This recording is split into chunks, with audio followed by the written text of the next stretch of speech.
dan menjadi sama seperti manusia. Dalil. Berarti mengosongkan yang Anda maksud di situ adalah ketika dia menjadi manusia berarti dia tidak jadi Tuhan, betul? Dia tidak mempertahankan ketuhanannya, iya, melainkan mengosongkan dirinya sendiri. Artinya bahwa Anda mengatakan bahwa ketika dia menjadi manusia karena dia mengosongkan berarti dia tidak jadi Anda Allah. Ngerti kosong dia menjadi manusia, betul? Anda mengerti kosong nggak? Anda mengerti arti kosong? Ya, kosong. Apa kosong itu? Hampa, kosong. Hampa. Ada nggak isinya? Yes. Ada nggak isinya kalau kosong? Nggak ada. Masih ada nggak unsur ketuhanan di situ? Iya, ya tetap ada. Berarti karena tidak dia kosong. adalah Allah. Lah, berarti tidak kosong. Karena yang kosong di situ adalah otoritas kuasanya yang tidak digunakan. Dari mana Anda tahu? Dari mana Anda tahu? Sementara dia mengatakan dan menjadi sama dengan manusia.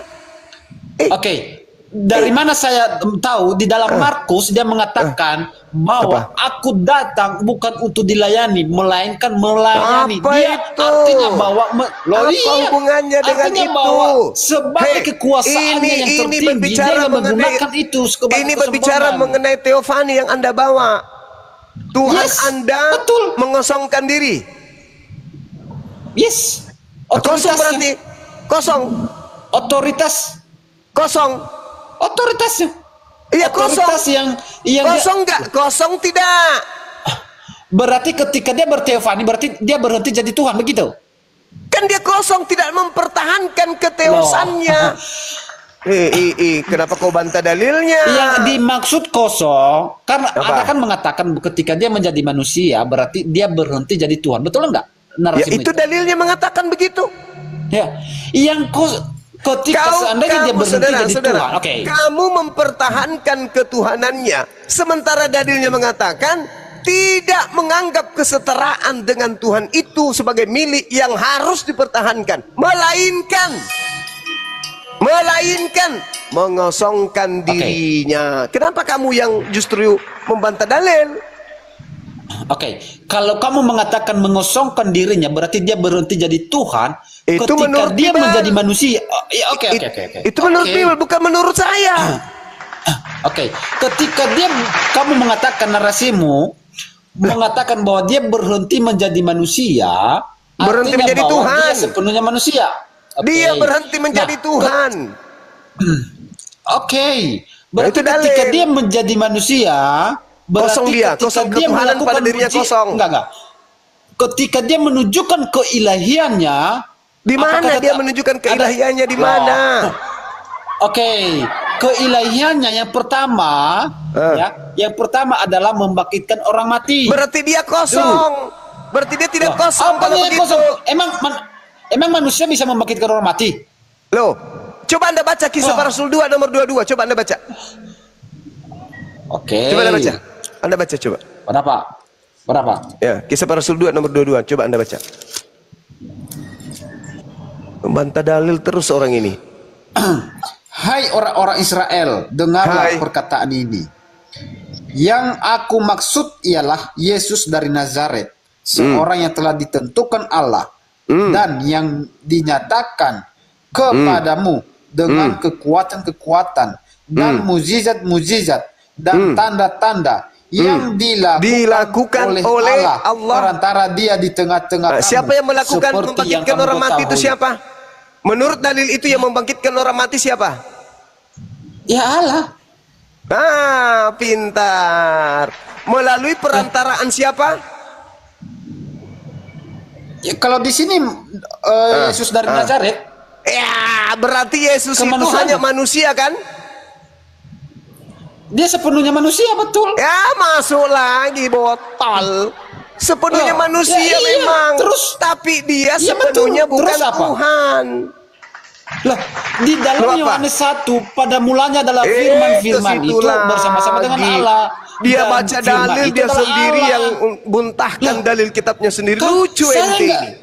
Saya nggak membantah dalilmu. Saya saudara, yang melakukan mujizat tanda-tanda kekuatan tadi itu Yesus atau Allah?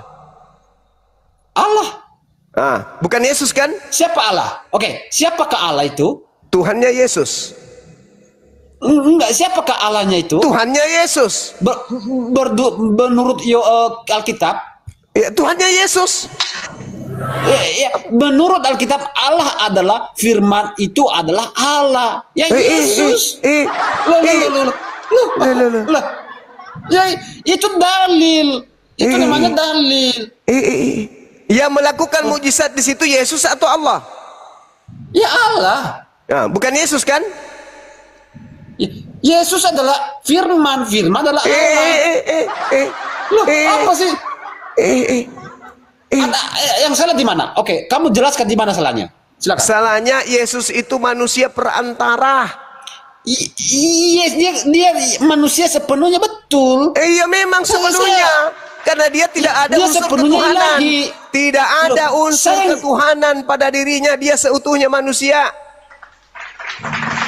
Yang melakukan mujizat, saudara, yang melakukan mujizat membangkitkan orang mati itu adalah Allah, bukan Yesus.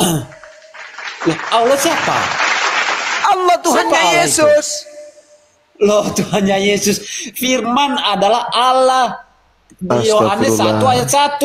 Loh, itu dalil. Yesus berkata, aku tidak dapat berkata-kata dari diriku sendiri. Iya, yang berbicara adalah kemanusiaan yang kelihatan. Ya, terus yang jadi manusia itu siapa? Ya, firman. Kenapa firman tidak bisa berkata-kata dari dirinya sendiri?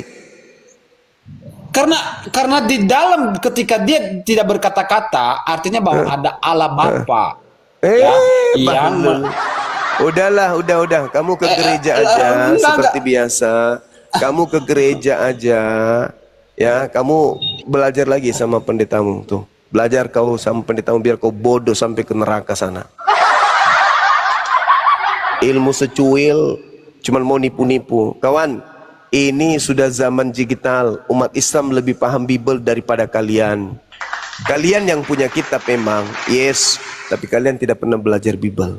Bible itu kitab kalian, tapi yang mempelajarinya kami Muslim. Kenapa kami belajar Bible? Karena kami tidak mau generasi kami menjadi murtad kayak kalian menjadi Kristen. Musuh terberat kalian itu kitab kalian. Kitab kalian musuh kalian itu, bukan kami. Bukan kami. Kami ini orang yang belajar Bible siang malam. Makanya kami tahu isi Bible itu, kami tahu bahwa Kristen itu ternyata sangat jauh dari Bible-nya.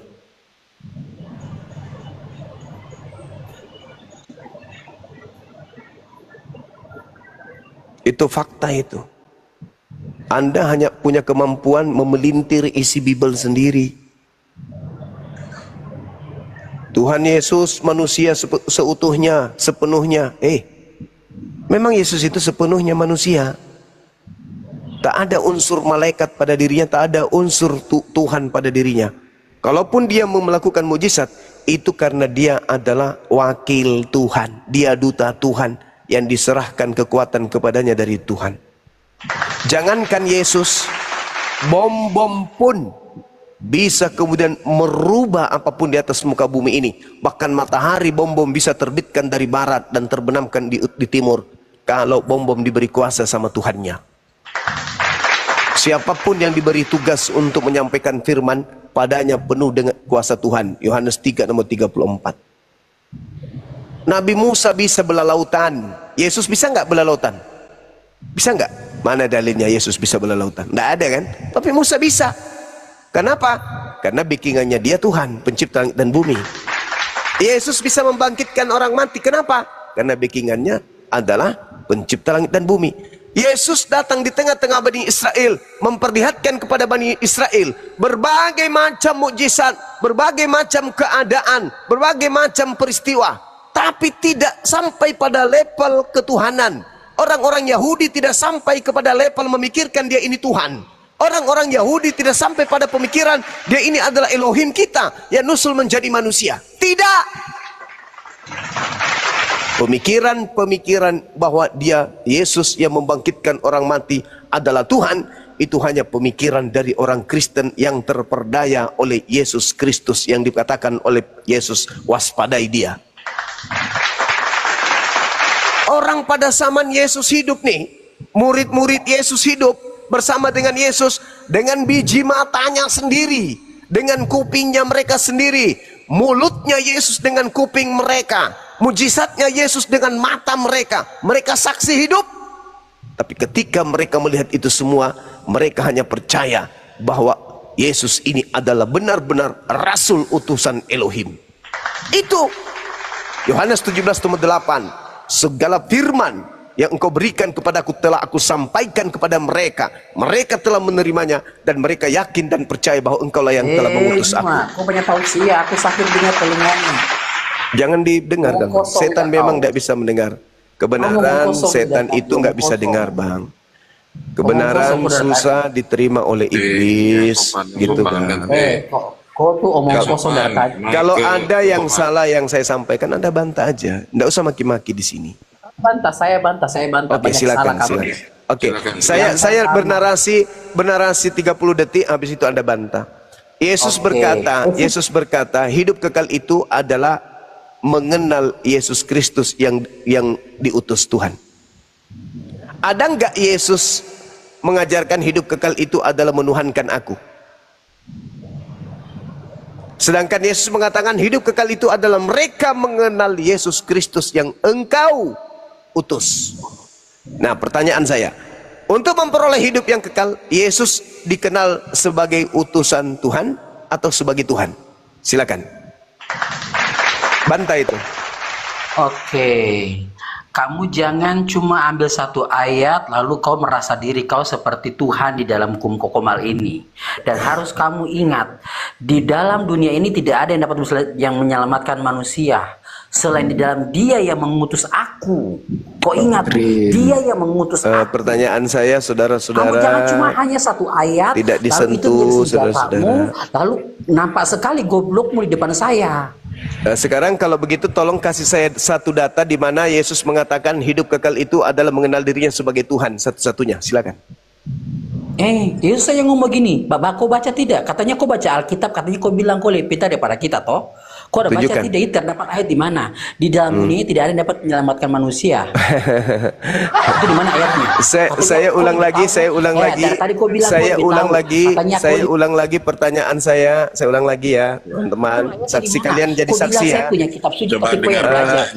Yohanes 17:3 Yesus berkata hidup kekal itu adalah mereka mengenal Yesus Kristus yang engkau utus. Pertanyaan saya, untuk memperoleh hidup yang kekal, mengenal Yesus sebagai utusan Tuhan atau mengenal Yesus sebagai Tuhan?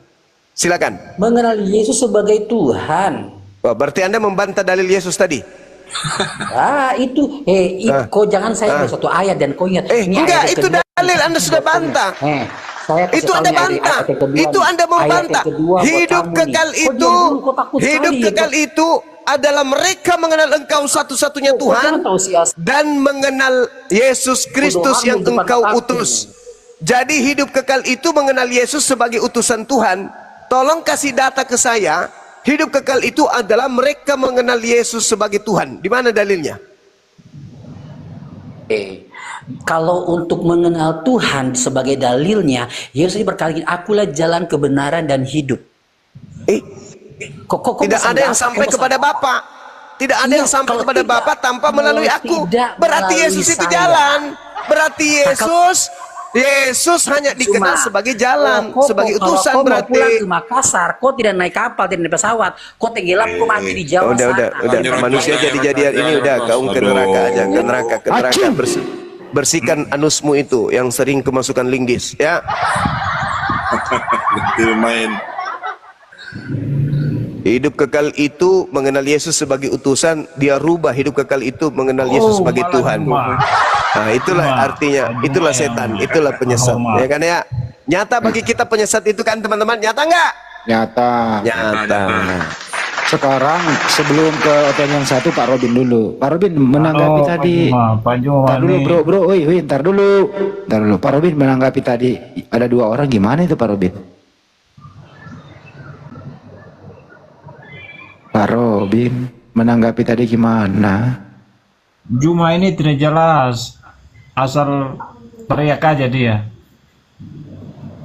Terus kamu kan teriak aja kayak istri kamu. Ya, silakan Anda bantah, Bang. Kalau ada yang salah dengan penyampaian Kamu saya, itu silakan. kayak anak SD. Ya nggak Lucu dengan apa-apa, kamu. nggak apa-apa. Kalau Nggak naik apa-apa. bawa data nanti Nggak apa-apa, Bang. Saya dikatakan anak SD nggak apa-apa, Bang. Yang penting apa yang Yesus Lucu katakan kamu, itu saya lucu. percaya. Iya nggak apa-apa, saya Hanya lucu modal nggak apa-apa. teriakan aja kamu. Nggak apa-apa, saya modal teriak. Nah sekarang Modal giliran Anda yang teriakan aja menjawab. kamu itu. Ya sekarang Anda modal apa? Saya anak SD, saya modal teriakan. Kalau Anda sendiri modal apa? Dia mah modal babi dia. Ayo, coba ajarkan kebenaran kepada saya. Saya menyuarakan menurut Yesus hidup kekal itu adalah mengenal dirinya sebagai utusan Tuhan. Itu hidup kekal menurut Yesus loh, bukan menurut saya. Nah sekarang hidup kekal itu mengenal Yesus sebagai apa, Pak? Sebagai utusan Tuhan atau sebagai Tuhan? Orang bodoh kembali. Orang nggak paham tentang kitab orang, ajarkan Wah, lagi bisa tentang menjawab ini. Mau saya turunkan Gurunda. Sudah 3 kali. Coba saya naikkan. Mungkin ada Oten yang agak waras sedikit. Pak Robin, monitor Pak Robin. Ya, malam-malam semua, malam-malam. Ya, Mikael, Kristen. Kristen dong, Kristen. Ya, silakan. Yang satu ya bawa data ya. Silakan. Iya, saya hanya bisa menjelaskan, nanti saya buka Alkitab saya, silakan. Oke, silakan Bang Yang Juma. Anda buka itu Bible, jangan berpalsu-palsu ria di sini. Jangan katakan Alkitab, Bible atau Biblika atau Biblos. Jadi gini, saudara, hidup kekal itu mengenal Yesus sebagai utusan Tuhan atau sebagai Tuhan satu-satunya. Silakan. Oke. Jadi untuk mengenal Yesus Kristus itu, kita percaya bahwa memang Yesus adalah Sang Firman Allah yang diutus ke dalam dunia. Berarti, tunggu Bang. Berarti hidup kekal itu kita dapat peroleh ketika kita mengenal Yesus sebagai utusan Tuhan, kan? Iya, hanya dia. Bukan Oke. Muhammad, bukan Musa. Iya, Sebentar, oke. bukan Muhammad, bukan Musa. Oke. Sebentar. Saya jelaskan Berarti sedikit. dia bukan Tuhan, kan? Sebentar, bisa jelaskan sedikit. Tuhan itu Yes. gelar, Tuhan itu gelar. Enggak, Tuhan pencipta langit dan bumi, berarti bukan Yesus, kan? Bukan, Tuhan itu gelar. Alhamdulillahirabbil Mengerti. alamin. Kristen gugur lagi yang Ini lain. gimana sih Juma ini? Diskusi kok gini sih? Iya, saya cuma tepuk tangan aja karena bahagia Anda sudah Tuhan mengakui itu- Yesus itu bukan Tuhan, tetapi cuma utusan Tuhan. Ya udah selesai. Seperti gini Juma ya. Jadi gini, firman yang diutus ke dalam dunia, ya, hanya melalui firman itulah kita memperoleh hidup yang kekal. Iya. Siapa yang mengenal Yesus sebagai utusan Tuhan kepada Bani Israel, maka dia memperoleh hidup yang kekal. Udah selesai. Betul.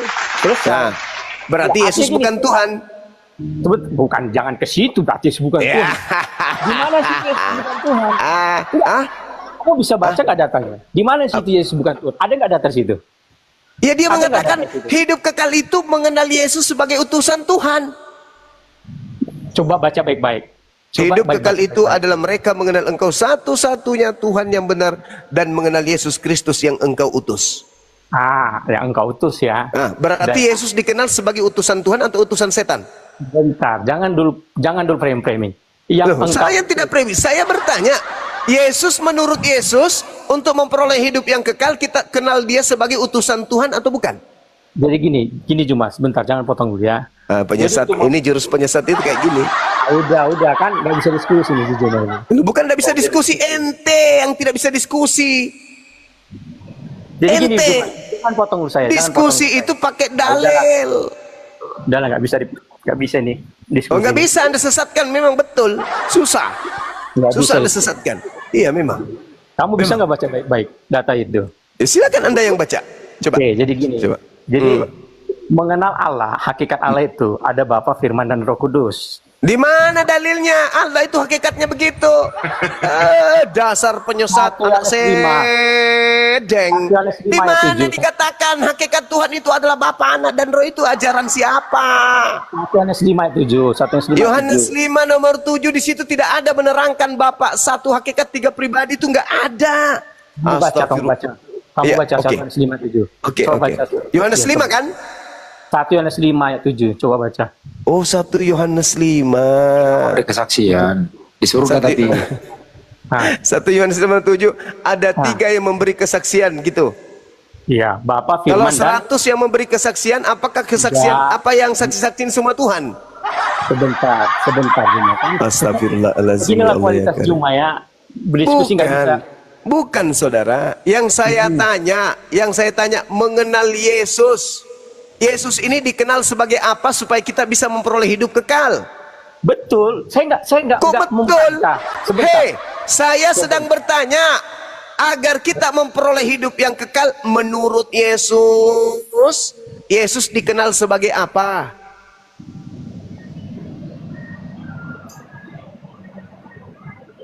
Silakan dibuka mute-nya, Bang Mikael. Gantian. Hei, Bolehkah saya diskusi baik? Jangan dulu, Pak. saya bertanya supaya kita loh saya bawa, berarti saya bawa diriku juga.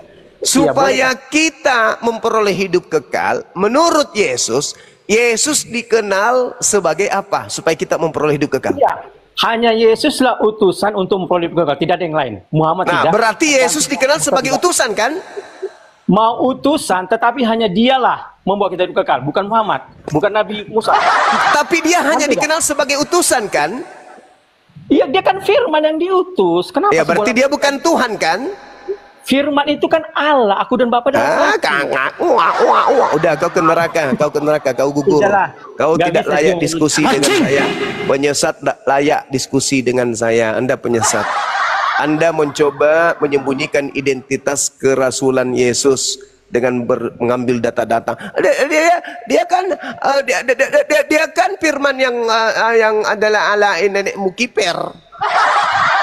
Gak laku sudah itu, Dek. Gak laku.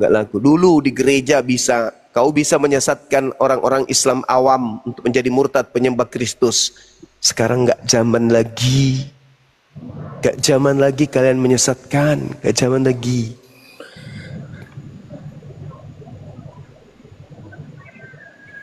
Ya, Evita. Selamat malam, Evita. Malam, Pak. Oh ya, silakan. Mau dibantah? Mengenai apa? Yesus untuk memperoleh hidup yang kekal, Yesus ini kita kenal dengan sebagai apa? Sebagai utusan Ah, itu baru dari pintar. Allah yang benar. Berarti dia bukan Tuhan kan? Yesus sebagai utusan di sini. Iya, berarti dia bukan Tuhan kan? Jadi kalau dalam definisi Tuhan, Yesus ikut menciptakan. Ada beberapa nih. Berarti pencipta ada 2. Dia dipakai sebagai alat oleh Bapa di surga untuk mencipta. Di mana itu dalilnya Yesus dipakai alat untuk mencipta? Sementara Yesus itu nanti menjadi daging setelah dia di dunia. Kejadian 1 ayat 26-27. Astagfirullahaladzim, ya Allah ya Kolose Karim. 1 ayat 15-17. Ya Allah ya Karim. Nabrak sana, nabrak sini. Demi untuk melantik Kristus palsu sebagai Tuhan. Begini ya, definisi Tuhan itu bukannya sebagai yang maha. Bukan sebagai yang maha ya. Kalau yang maha hanya Bapa di sorga. Yesus dia Tuhan tapi tidak maha. Dia tidak maha karena dia itu diberikan kuasa. Berarti dia bukan Tuhan kan? Diberikan kuasa itu seperti Allah bisa mencipta. Di mana Yesus? Di mana Yesus bisa mencipta? Di mana? Di Kejadian 1 ayat 26-27. Kok jadi Yesus dia ada di kejadian? Gimana orang ini ya? Ya, karena kamu Apa yang ada di dalam diri Anda itu? Kok Yesus di Kejadian 1? Kok ada Yesus di situ? Saya kan mengenal dengan baik, sedang kamu tidak. Hei, di mana Yesus di Kejadian 1? Coba. Menyerang Kristen. Coba kau terangkan. Coba kau terangkan kepada saya. Coba kau terangkan kepada saya. Di kitabnya Yahudi, kenapa ada Yesus di sana? Itu berbicara dengan etika ya. Ya sudah, Anda turun. Anda ke gereja sana. Jangan di sini. Terserah. Iya, urusan lu. Ke neraka aja. Terserah. Iya, ke sana aja, ke sana. Cebok sana pakai air 1 sendok. Ngapain di Selamat sana? malam. Iya, malam. Ya, saya Kristen. Maaf tadi lagi pas masuk turun tadi. Ya. Iya, iya. Oke.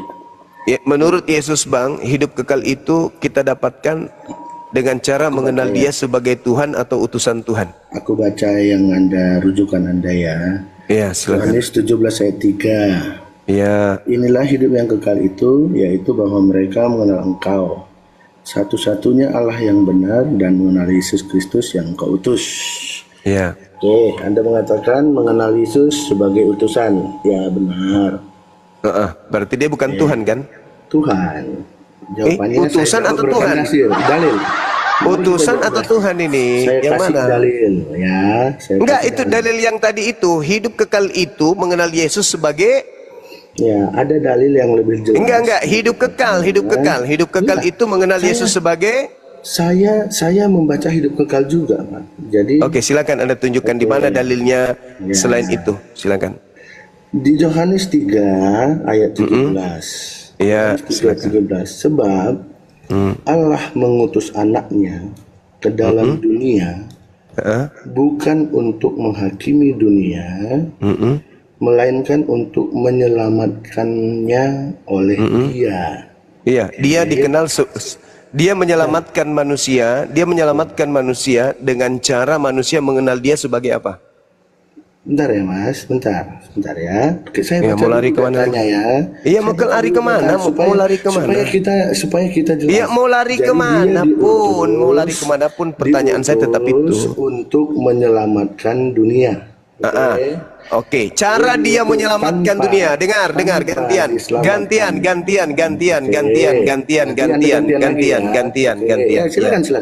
Cara dia menyelamatkan dunia dengan cara dunia mengenalnya sebagai utusan Tuhan atau mengenal dia sebagai Tuhan. Mengenal dia sebagai utusan itu bukan menyelamatkan manusia. Loh, itu tadi hidup kekal tadi itu apa? Salah, berarti pengertian Anda yang salah. Loh, hidup kekal itu apa? Hidup kekal itu apa? Ya, Yesus itu diutus, hidup kekal itu ada karena Yesus diutus, gitu maksudnya. Oke, hidup kekal itu, Yesus nggak ada hidup kekal. Kasih turun orang ini, kasih turun, dia nggak bisa diskusi. Anda ke gereja Bang, ke gereja. Takut ya Mas? Enggak. Saya hanya mengatakan data yang tertulis. Anda mutar ke sana kemari karena Anda ingin menjual Yesus yang keluar dari kubur itu. Padahal Yesus sendiri yang mengatakan untuk memperoleh hidup yang kekal, dia harus dikenali sebagai utusan Tuhan. Anda kemana-mana, lari ke Yohanes 3 nomor 17, entah lari kemana lagi nanti. Ujung-ujungnya, Yesus memberikan hidup kekal itu dengan cara orang-orang mengenal dia sebagai apa? Sebagai Tuhan atau sebagai utusan Tuhan? Pasti ujungnya ke situ. Sayangnya Anda nggak bisa sabar kemudian berdiskusi dan menggunakan akal sehat. Anda ingin menjual makhluk yang keluar dari kubur, yang Yesus asli nubuatkan sebagai penyesat, sebagai Tuhan. Maaf ya teman, sabar aja sedikit untuk jujur terhadap kebenaran. Anda tidak diturunkan. Sayangnya Anda nggak mau sabar, Anda mau menjual Yesus palsu di sini. Silakan. Iya Bang, halo Bang Joma. Halo juga saudara. Apa Bang pertanyaannya? Hidup kekal itu menurut Yesus dikenal sebagai utusan Tuhan atau sebagai Tuhan? Sebagai utusan Bang. Oke, berarti dia bukan Tuhan kan? Bukan Bang. Alhamdulillahirrabbilalamin. Udah selesai. Jadi saudara-saudara, iya. Jadi saudara-saudara Kristen kita yang menuhankan Yesus berarti tidak memperoleh hidup kekal, bukan? Iya, bukan. Tidak memperoleh hidup kekal kan mereka? Iya. Berarti mereka ke neraka Kristen ini? Oh, kalau itu nggak tahu Pak. Lah, kan hidup kekal harus mengenal dia sebagai utusan Tuhan. Iya Bang, sebagai utusan. Berarti mereka yang tidak mengenalnya sebagai utusan Tuhan memperoleh hidup kekal atau tidak?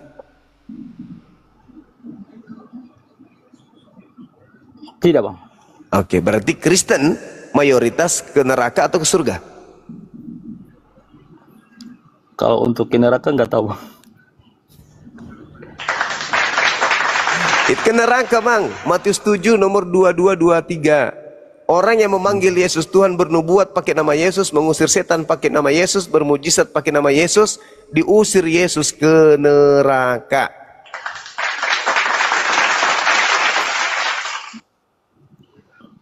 Berarti menurut saudara kita, hidup kekal itu mengenal Yesus sebagai utusan Tuhan. Selesai. Orang yang mengenal Yesus sebagai Tuhan, maka diusir Yesus ke neraka jahanam.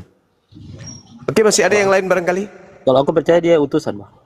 Iya, sama. Saya juga percaya kalau Yesus yang datang lahir tanpa ayah, mengajarkan hikmat dan Injil ke tengah Bani Israel, itu adalah utusan Tuhan. Yesus Tuhan, bukan utusan.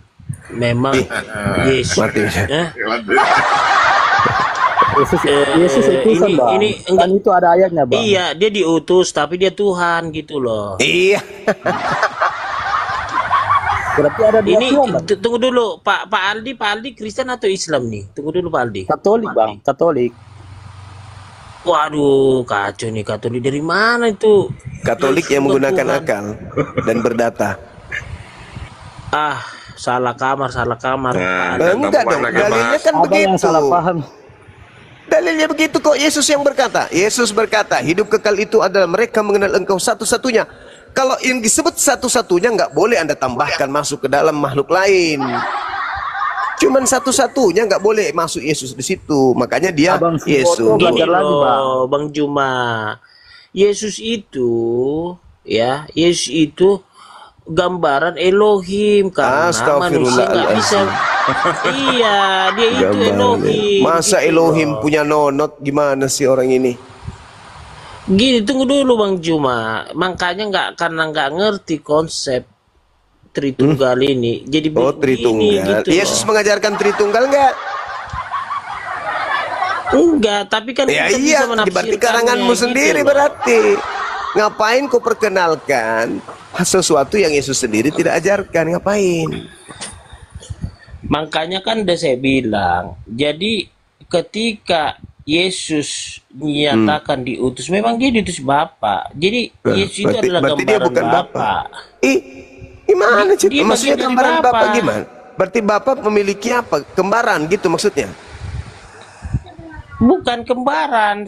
Tuhan Lalu apa? satu gitu loh. Kalau Maksudnya? kembaran berarti dua dong.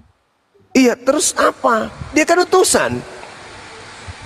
Iya, dia firman menjadi daging, menjadi manusia. Dia itu Dia firman, firman. firman itu Tuhan gitu loh. Firman menjadi daging. Firman menjadi daging. Firman ini apa?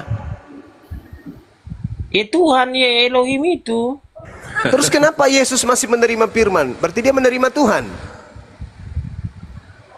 Berarti dia menerima Tuhan. Keilahiannya di sorga. Ngaco sudah ini.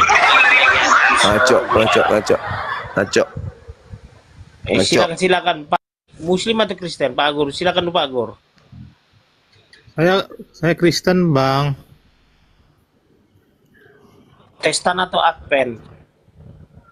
Saya Kristen. Iya. Gereja mana? Tritunggal atau Gereja HKBP, gimana? HKBP. Oh, HKBP. sama kita. Ya udah, abang Agur lah. Saya pun HKBP saya. Silakan, Bang Agur. Hidup kekal menurut Yesus itu, Yesus dikenal sebagai utusan Tuhan atau Tuhan? Kita buka Yohanes 3 ayat berapa ya? 17. Sebab Allah mengutus anaknya ke dalam dunia bukan untuk menghakimi dunia, melainkan untuk menyelamatkannya. Oke. Berarti Yesus itu utusan Allah. Berarti dia utusan kan? Betul, utusan Allah. Berarti dia bukan Allah. Oke, saya terangkan ya, ini agak susah ini ya kalau nggak memahami. Di situ saya mengutus Agur bin Yake. Oke. Saya di sini namanya Udin. Saya utus Agur bin Yake. Makanya Bang Juma mengenal saya dengan suara saya. Oke. Saya utus Agur bin Yake, padahal saya posisinya di Jakarta, Bang. Begitu, Bang. Agur bin Yake dan saya Udin di Jakarta itu sama. Oke. Sama ya. Jadi kalau jadi kalau misalnya Anda mengatakan bahwa Agur bin Yake itu adalah Anda karena itu adalah suara Anda. Ini saya rekam di YouTube, Bang. Betul. Jadi suara Anda yang ada di YouTube itu adalah Anda. Betul. Jadi kalau suara Anda ini kemudian dimusnahkan, Anda juga ikut musnah? Tidak. HP ini kalau dimusnahkan, saya kan di Komal ini kan menggunakan fasilitas HP. Kalau HP ini saya matikan, saya musnahkan, itu Agur bin Yake akan kembali ke saya sebagai pemilik, yaitu Bang Udin di Jakarta. Silakan. Berarti suara Anda adalah Anda gitu maksudnya? Betul sekali, Anda sudah mulai mengerti. Terima kasih. Oke ya. Oke, terima kasih. Oke. Iya. Baik. Nah, sekarang kalau Anda mengatakan nih, Gimana kok keluar dia? Kabur. Cepat kan? Oh, kabur. Karena takut dia terjebak dengan ucapan sendiri. Jadi suara kita itu bukan kita. Suara kita itu adalah pribadi baru yang keluar dari kita. Contoh, misalnya kita bersuara kucing. Kalau Anda mengatakan bahwa suara Anda adalah Anda, berarti kucing yang keluar dari mulut Anda tadi itu adalah Anda. Berarti Anda adalah kucing, kan gitu. Faktanya bukan. Jadi suara yang keluar dari kita itu adalah pribadi baru yang keluar dari kita, tapi bukan kita.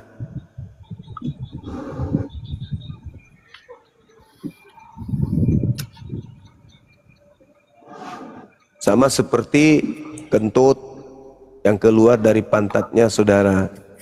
Apakah itu adalah Anda? Karena dia berasal dari Anda. Bukan. Bahaya itu.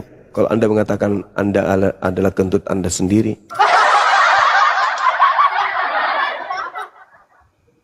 Jadi saudara Kristen ini memang harus aneh memang. Kenapa? Karena agamanya itu tidak berlandaskan kepada akal sehatnya.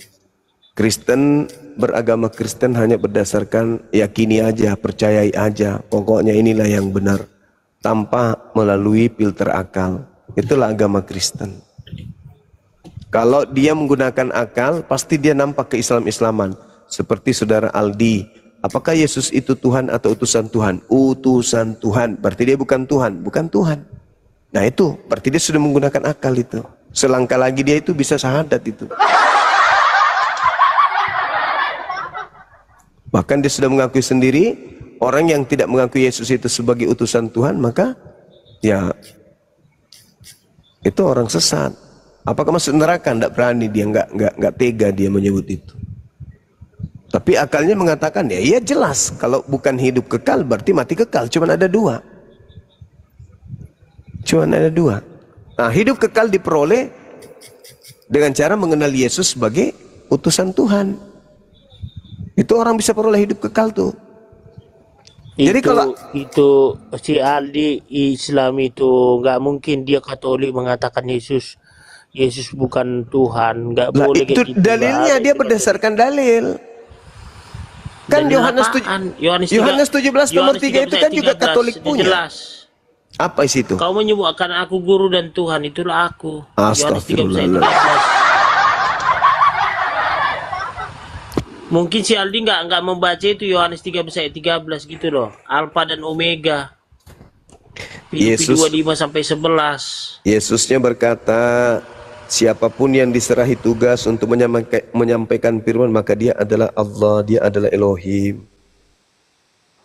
Jadi siapapun. Jadi kalau dia misalnya diutus untuk menyampaikan firman, maka dia bisa mengaku saya adalah Elohim. Kenapa? Karena dia sedang membacakan firman Tuhan. Sama seperti Musa. Akulah Tuhan, tidak ada Tuhan selain engkau, sembahlah aku untuk mengingatku. Itu Musa yang mengatakan itu. Berarti apakah Musa Tuhan? Enggak. Begitu juga Yesus. Ketika dia berkata, Yesus itu udah langsung bertemu dengan saya gitu loh. Udah berbicara dengan saya, Tuhan Yesus itu gitu loh. Nah dengarkan. Yesus berpesan kepada murid-muridnya yang asli. Kalau ada orang mengaku bertemu dengan aku, jangan kau percaya. Itu adalah setan. Karena aku ketika aku datang, akan dibarengi dengan tanda-tanda langit bergemuruh kuasanya, matahari menjadi gelap, bulan tak bercahaya, bintang-bintang berjatuhan. Jadi kalau ada orang mengaku bertemu dengan saya, jangan kau percaya. Itu pasti setan. Itu kata Yesus tuh. Beda. Gini Itu loh, kata Yesus. Bang Juma. Saya Itu pernah, kata Yesus. Gini loh Bang Juma, saya pernah bertemu dengan si Bilisis, dengan Tuhan gitu loh. Lah, kamu tidak percaya kepada Yesus berarti? Bukan. Maksudnya, Yesus berkata, kalau ada orang berkata bertemu dengan aku, jangan kau percaya. enggak, dia udah mengatakan, aku Tuhan, aku berkenan kepadamu, Kepas, katanya. Coba. Loh, apa bedanya iblis yang datang kepada Yesus? Dia mengaku Tuhan juga. Ketika iblis datang kepadaku, dia nggak pernah mengaku Tuhan. Iya, karena dia datang sebagai iblis. Coba dia datang sebagai Yesus. Jadi, ya kembali kepada kepercayaan. Sementara Yesus Kalau sendiri ini saya mengatakan bilang, ada penyesat yang datang memakai nama Yesus. Berarti yang datang samamu itu penyesat.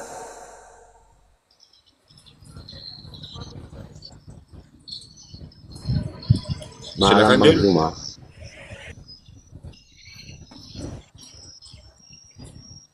Iya. Ya, malam. Selamat malam Bang Juma. Malam. Ini bahas tentang temanya apa nih Bang Juma? Nggak ada tema, Bang.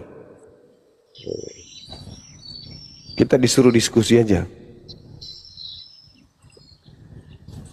Bisa sedikit bertanya Bang? Bisa. Bisa. Satu aja pertanyaannya Bang. Bisa ditunjukkan ke saya data Nabi Muhammad itu betul-betul tidak menikahi di bawah umurnya, di bawah umur ya. Begitu juga saya minta datanya dia menikahi. Di bawah umur itu di mana? Kenapa Bang? Data menikahi di bawah umur. Ya. Apa benar itu? Apanya? Seperti itu. Nabi Muhammad menikahi di bawah umur. Menikahi di bawah, di mana dalilnya Bang dia menikahi di bawah umur? Aisyah dinikahi Nabi Muhammad itu umur berapa tahun Bang? Beliau diinformasikan dalam hadits itu usia 6 tahun.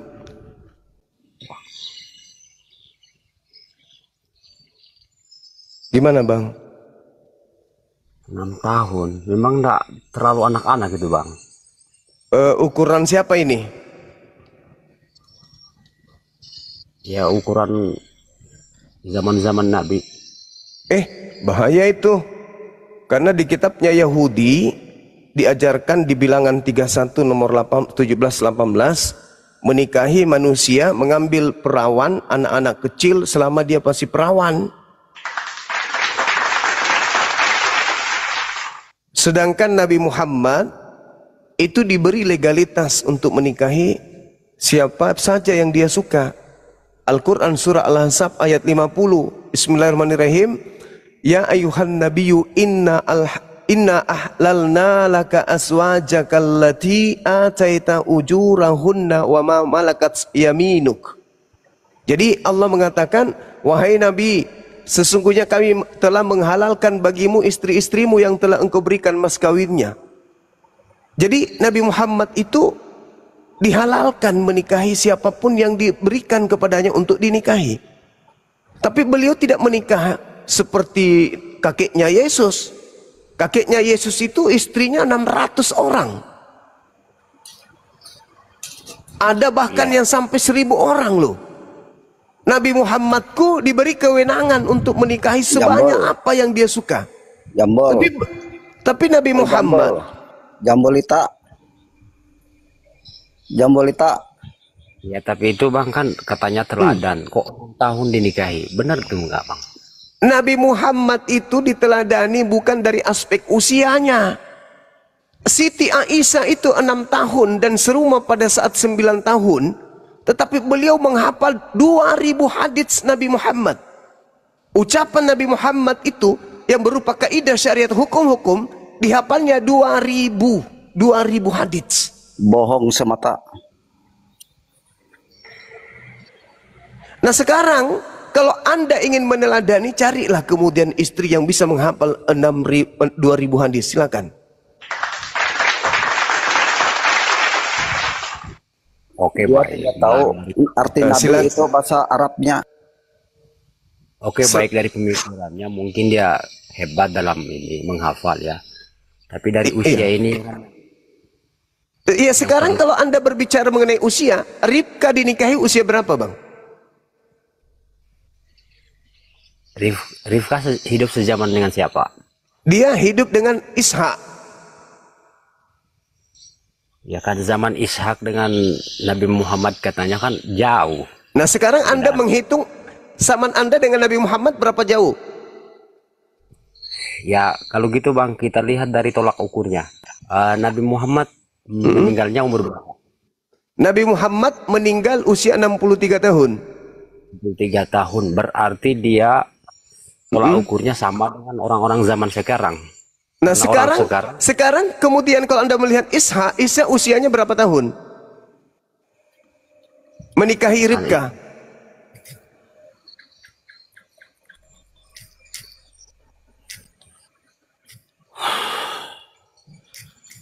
Anda kenapa sewot sih? Kenapa Anda sewot dengan pernikahan Nabi Muhammad? Orang di zamannya tidak ada yang sewot, keluarganya tidak sewot, lagian dia dinikahi, Bang. Dia tidak dicabulin, dia dinikahi. Sedangkan di gereja, laki sama laki dinikahin, dikawinkan. Anda nggak risih?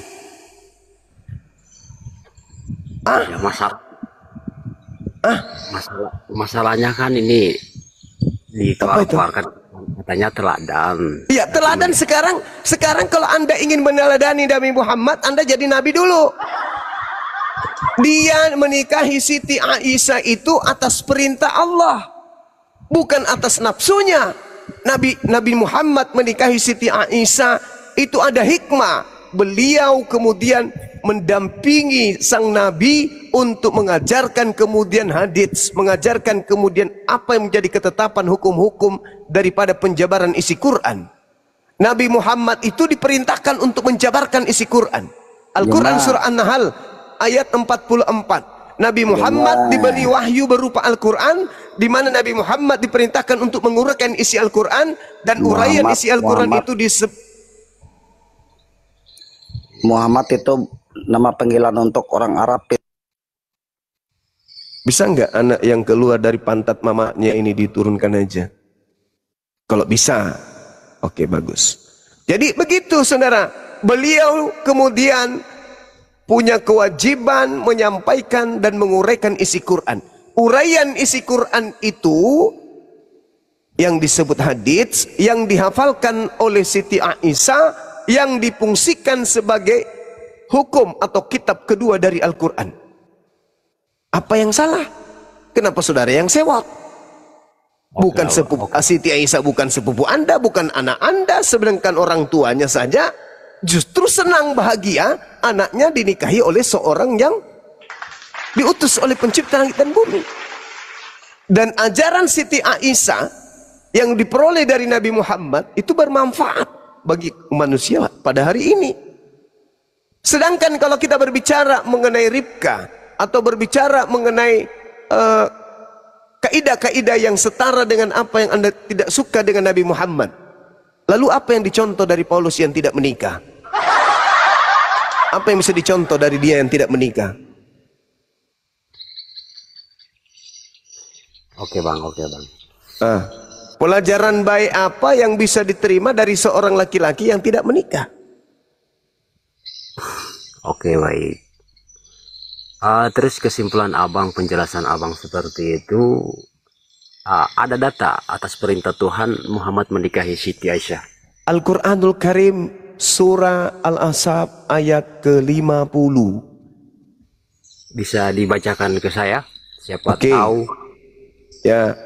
Wahai Nabi, sesungguhnya kami telah menghalalkan bagimu istri-istrimu yang telah engkau berikan mas kawinnya. Halal nggak tuh Siti Aisyah? Halal nggak, Bang? Ya, kalau dari segi kata-kata ayatnya halal, tapi tidak merujuk ke nama tersebut Aisyah yang aku maksud. Ya, itulah indahnya Islam. Dan demikian pula anak-anak perempuan dari saudara laki-laki bapakmu, anak-anak perempuan dari saudara perempuan bapakmu, anak-anak perempuan dari saudara laki-laki ibumu, dan anak-anak perempuan dari saudara perempuan ibumu, dan yang hijrah bersamamu, dan perempuan mukmin yang menyerahkan dirinya kepadamu, kalau kamu ingin menikahinya, sebagai kekhususan bagimu, bukan untuk semua orang mukmin. Kami telah mengetahui apa yang kami wajibkan kepada mereka tentang istri-istri mereka dan hamba sahaya yang mereka miliki agar tidak menjadi kesempitan bagimu. Dan Allah Maha Pengampun lagi Maha Penyayang. Itu legalitasnya Nabi Muhammad bisa menikahi wanita-wanita yang kemudian ditunjukkan oleh Allah sebagai wanita yang halal untuk mereka, untuk beliau nikahi. Apakah Nabi Muhammad kemudian liar? Menikah, ada legalitas seperti itu? Enggak. Bagaimana dengan Daud? Bagaimana dengan Salomo? Kakeknya Yesus. Dan kalau kakeknya Yesus tidak berlaku seperti itu, Yesus tak ada di atas muka bumi ini.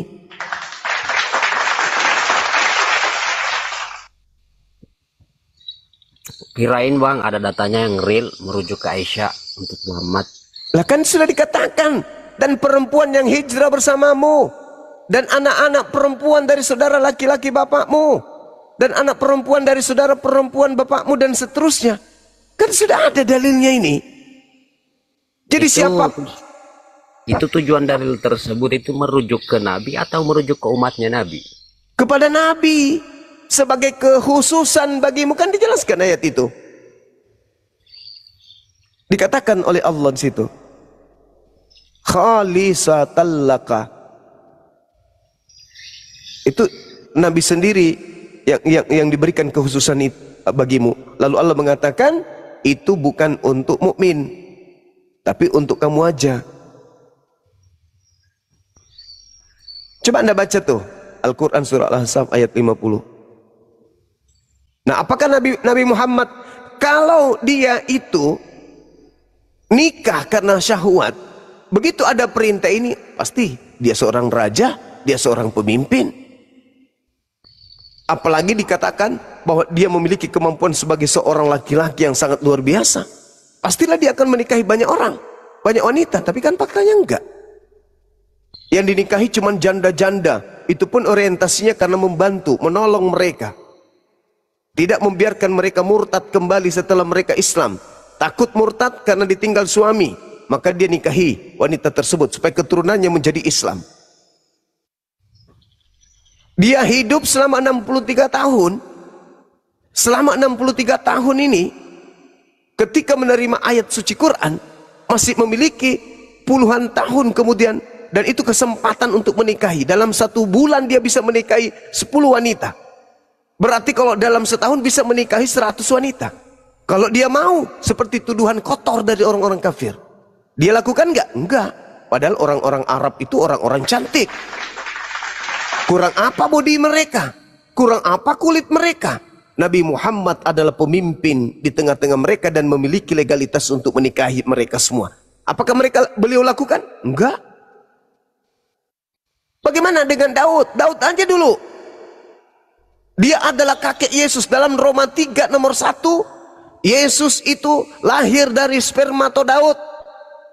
Berasal dari sperma Daud. Istri yang keberapa? Istri yang keberapa? Yesus ini berasal dari Daud. Memang Nabi Daud ya.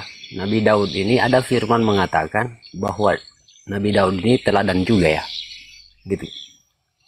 Seluruh nabi itu adalah manusia-manusia pilihan, Bang. Tapi Nabi Daud banyak istri. Berarti kesimpulan kita, banyak istri itu bukan menjatuhkan harkat martabat seorang nabi. Bahkan batasan istri itu sebelum Nabi Muhammad itu enggak ada. Coba Anda tunjukkan di dalam kitab saudara, batasan istri itu ada berapa dalam kitab saudara? Ada enggak batasannya? Ya, memang dalam kitab banyak. Tapi intinya yang Yesus jalankan kan tidak seperti yang di kitab. Lah, kalau Anda mengikuti ucapan Yesus, di dalam kitab Anda sendiri, Yesusnya yang mengatakan bahwa barang siapa yang meninggalkan istrinya untuk menjadi pengikutnya, maka dia akan mendapatkan berkali lipat ganda sekarang juga. Berarti Yesus menerangkan untuk menjadi pengikutnya, dia akan menerima berlipat kali ganda istri. Itu dalil, Bung. Ya, ya benar. Nah, itu berarti Yesus mengajarkan istri pengikutnya poligami dong. Dan tidak dibatasi. Kalau Islam poligami tapi dibatasi, cukup 1 kalau tidak sanggup. Maksimal 4 kalau sanggup. Kalau tidak sanggup cukup 1. Sedangkan Yesus tidak membatasi, cukup 4 atau berapa, enggak. Dia cuma mengatakan berlipat kali ganda. Ya, saya rasa kalau dalil tersebut, Bang, itu bertolak belakang dengan logis kita, Bang. Kenapa bertolak belakang, Bung? Kenapa bertolak belakang? Kita ambil kesimpulannya dari Yesusnya kan. Enggak beristri. Kenapa? Ada apa dengan Yesus? Ya kan dia nggak beristri kan. Maksudnya? Ya, si pengucap dan yang diucapkan tidak sesuai kan. Lah, ini untuk pengikutnya, bukan untuk Yesusnya.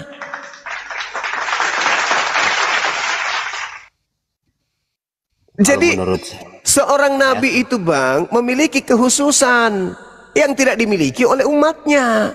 Yesus bisa berjalan di atas air, umatnya bisa nggak? Enggak.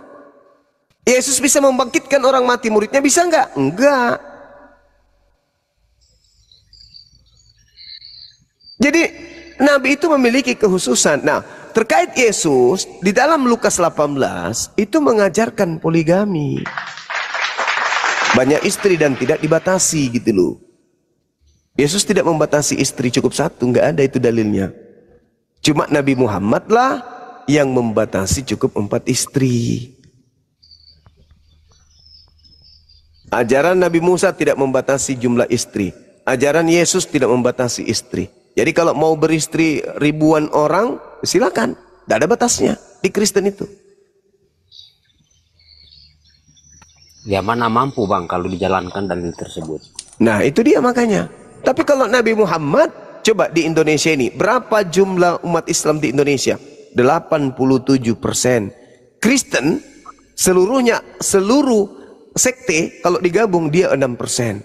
Coba Anda lihat, Anda kalkulasi, berapa yang poligami dari Islam, berapa yang poligami dari Kristen? Lebih banyak Kristen, Bang.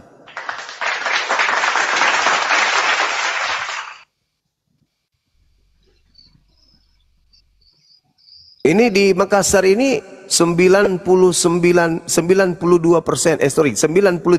umat Islam di Makassar, di kota Makassar ini. Berapa persen yang berpoligami? Kristen cuma berapa persen? Hitung berapa yang berpoligami?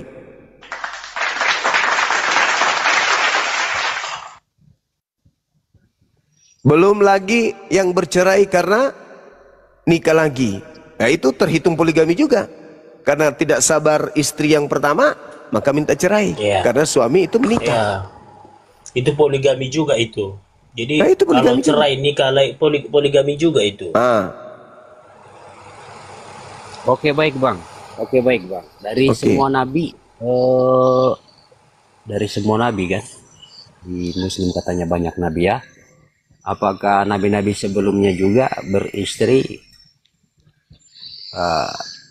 kurang dari dewasa, anak-anak lah? Kalau kami Ishak itu nabi. Ya.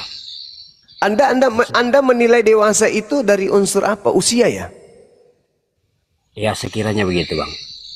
Tapi nenek-nenek kita dekat-dekat Indonesia Merdeka itu ada yang masih baru masuk SD kelas 5 sudah nikah, Bang.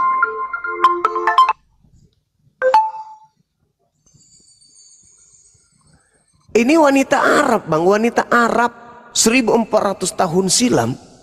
Wanita Arab itu usia 5 tahun itu sudah sama dengan usia 16 tahun orang Indonesia. Apalagi mereka hidup di padang gurun. Fisik mereka kuat. Tidak sama seperti kita orang Indonesia. Maaf ini, itu fakta. Itu yang pertama. Yang kedua, tidak ada hukum yang dilanggar oleh Nabi Muhammad ketika beliau menikah Siti Aisyah. Hukum negara kagak, kitab suci kagak. Ayo, kitab suci mana yang dilanggar kemudian oleh Nabi Muhammad? Torah tidak. Perjanjian baru ada nggak larangan menikahi anak-anak? Coba dalilnya mana? Tidak ada. Ya tidak ada, berarti tidak ada hukum yang dilanggar. Anda seakan-akan jijik dengan perilaku beliau sampai Anda wah tidak bisa dijadikan teladan. Lalu bagaimana dengan pendeta-pendeta pastor yang menikahkan sejenis? Katanya orang suci, tapi menikahkan laki sama laki, perempuan sama perempuan, bahkan kepada sama binatang dinikahkan juga. Nabi Muhammad itu kan kita kalau mengambil kesimpulan ke sana Bang, itu kan ya hukum dibuat manusia, bukan Tuhan yang buat. Nah, sama sekarang yang Anda katakan ini itu adalah sesuatu yang diatur oleh Tuhan, tapi Anda bantah. Sedangkan kalau Anda berbicara kemudian apa yang ada di dalam agama Anda, itu juga dalilnya ada di dalam Bible Anda sendiri. Bukan dibuat pendeta asal-asalan, tidak. Tapi memang ada kemudian pengajaran yang didapatkan di dalam Bible-nya bahwasanya laki sama laki itu boleh. Coba Anda baca Galatia 3 nomor 26 sampai nomor 29. Ketika orang itu berada dalam Kristus, maka tak ada lagi laki-laki, tak ada lagi perempuan, semuanya sama. Jadi kalau kalau saya atau Pak Bom Bom lah menjadi Kristen, maka Pak Bom Bom ya tidak boleh lagi membedakan mana laki mana perempuan, semuanya sama. Itu dalil. Maka dasar pijakan dalil inilah yang menyebabkan orang-orang Barat menikahkan laki-laki. Karena itu tidak lagi dipisahkan, dibedakan antara laki perempuan. Anda baca dalil saudara. Sebelum dikatakan begini dalam kitab saudara gini. Sekarang iman itu telah datang, karena itu kita tidak berada lagi di bawah pengawasan penuntun. Sebab kamu semua adalah anak-anak dewa atau anak-anak Theos, karena iman di dalam Yesus Kristus. Karena kamu semua yang dibaptis dalam Kristus telah mengenakan Kristus. Dalam hal ini tidak ada orang Yahudi atau orang Yunani, tidak ada hamba atau merdeka, tidak ada laki-laki atau perempuan, karena kamu semua adalah satu di dalam Yesus Kristus. Tuh, itulah dalil yang dipakai untuk kemudian mereka meminta pemberkatan di gereja, karena gereja telah menyatakan bahwa laki perempuan itu sama saja. Yang penting mereka berada dalam iman kepada Kristus Yesus. Oke, baik Bang. Jadi gini, ada pertanyaan lagi Bang. Iya. Baik.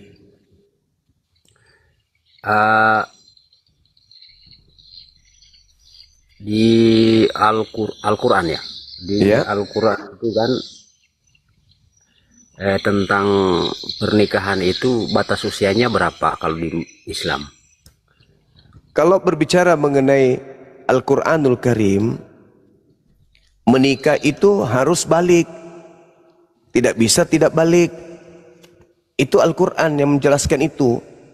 Wajib hukumnya kami menikahi wanita itu dalam keadaan balik, dalam keadaan sadar, dalam keadaan waras. Itu Al-Quran surah An-Nisa ayat 6 atau di An-Nur ayat 32. Kalau balik umur berapa Bang?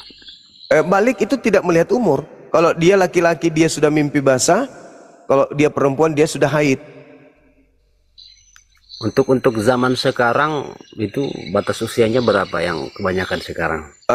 Kalau itu aturan Departemen Agama, itu masuk ke dalam hukum negara. Tapi kalau kami di Islam, menikah itu sudah bisa ketika mereka balik, sudah mencapai usia balik itu sudah bisa menikah. Tapi ingat, tapi di Islam itu menikah itu wajib, itu hukumnya apabila dia secara lahir, secara batin itu sudah bisa bertanggung jawab, baik bertanggung jawab sebagai istri maupun bertanggung jawab sebagai suami, bukan hanya sekedar balik. Makanya perintahnya itu apabila engkau bisa berlaku adil, artinya dia sudah tak ada lagi unsur kekanak-kanakan di sana. Meskipun dia sudah balik, sudah mimpi basah, tapi kalau dia masih kanak-kanakan, belum bisa menanggung beban sebagai seorang bapak atau sebagai seorang ibu, itu belum memenuhi syarat. Belum memenuhi syarat wajib untuk menikah. Terus gini Bang, kalau kita mampu untuk apa ya, untuk adil ya, dikatakan mampu untuk adil. Terus kalau pasangan kita sebisanya tidak terima, apa Anda merasa berdosa atau gimana itu Bang? Ya berarti tidak boleh. Itulah susahnya di Islam, susahnya menikah lebih dari satu. Karena harus adil, itu syaratnya. Kalau kamu tidak bisa adil, cukup satu, fawahidah. Berarti sama halnya kita ini dilarang berpoligami. Cuman bohong. Daripada berzina, mending menikah. Gitu Bang. Ya terus kalau pasangan kita ndak setuju menikah lagi, sakit hati, apakah ndak? Berarti kita tidak adil kalau kita menikah. Karena harus adil. Tidak bisa tidak. Ya karena di dunia ini akhir-akhir kemungkinan besar ya kalau perempuan nggak terima kan, kalau suaminya nikah lagi. Berarti nggak boleh, berarti tidak boleh menikah. Karena syaratnya adil, harus adil. Gimana mau menikah kalau istri tidak bisa adil? Artinya nih, menikah setelah kita sudah punya istri sah, itu sama saja kita dilarang. Karena adil itu sulit. Bagaimana coba? Anda sedang bahagia, istri kedua di rumah menangis. Adil nggak itu? Nggak adil itu. Kecuali istri Anda bahagia, yang di rumah, terus Anda malam pertama juga bahagia. Bisa nggak terjadi seperti itu? Bisa. Ketika istri ini lebih cinta kepada Allah daripada kepada suami. Lebih cinta kepada hukum Allah daripada hukum biologis. Bisa, berarti kedudukan istri kita itu wanita soleha. Begitu Bung.